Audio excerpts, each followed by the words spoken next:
सीतापुर विधायक रामकुमार टोप्पो का जन्मदिन इस साल सिर्फ केक और फूलों तक सीमित नहीं है। अंबिकापुर और सीतापुर की गलियों में लगे रंग बिरंगे पोस्टर, बैनर और गूंजते गीतों ने यह बता दिया है कि इस बार का उत्सव कुछ खास है।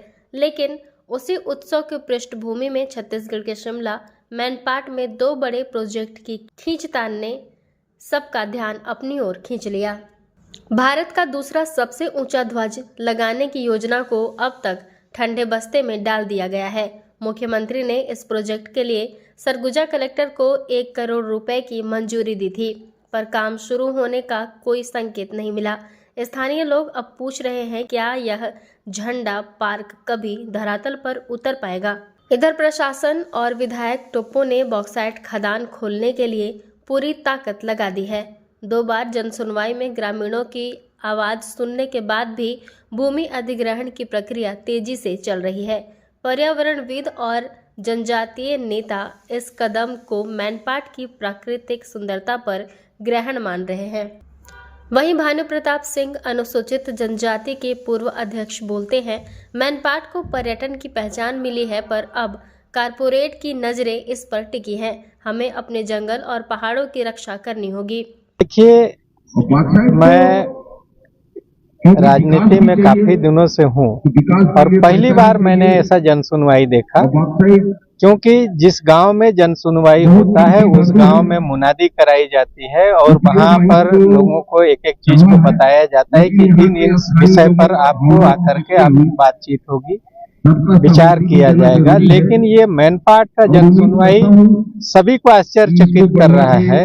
यहाँ जो सक्षम अधिकारी मंच पे बैठे हुए हैं उनसे मैंने पूछा और पहला बार मैंने देखा कि पिंजड़े के अंदर बैठ करके जनसुनवाई करा रहे हैं अधिकारी।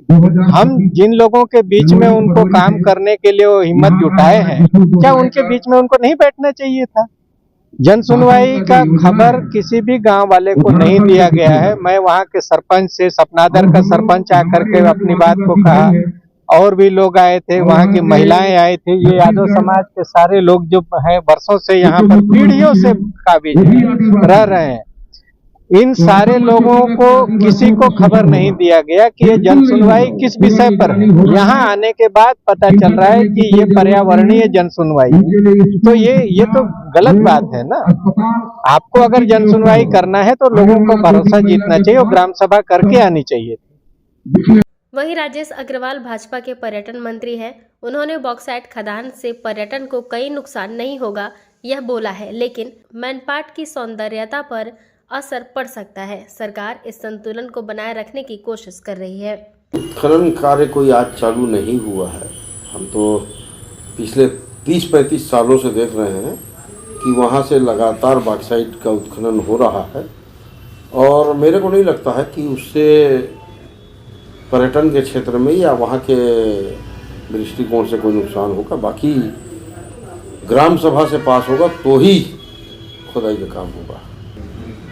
अगले साल तक काम शुरू हो जाएंगे मैनपाट में। हमने सेंट्रल को काफ़ी मांगे भेजी है मैनपाट के विकास के लिए, तो अगले साल मतलब इस वित्तीय वर्ष के बाद वहाँ के काम दिखेंगे। वहीं सीतापुर विधायक रामकुमार टोप्पो का कहना है कि हम विकास के साथ पर्यावरण का भी ख्याल रखेंगे। झंडा पार्क हमारी राष्ट्रीय पहचान को मजबूत करेगा, पर स्थानीय जनता की चिंताओं को भी सुनेंगे।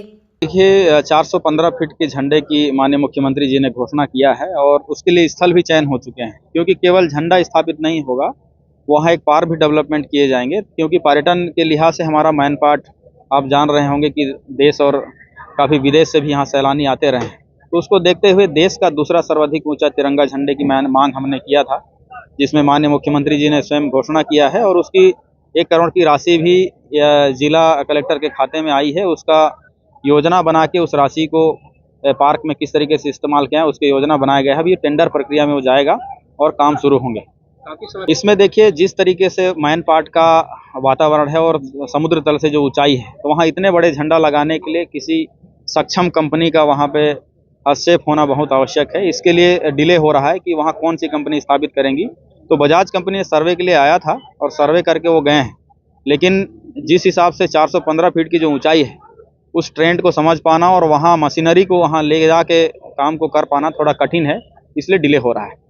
विधायक टोप्पो के जन्मदिन के मौके पर आयोजित कार्यक्रमों में लोगों ने बढ़ चढ़कर हिस्सा लिया, लेकिन सवाल यह है कि क्या उनका ध्यान मैनपाट के सौंदर्यीकरण से हटकर सिर्फ जश्न में लगा है।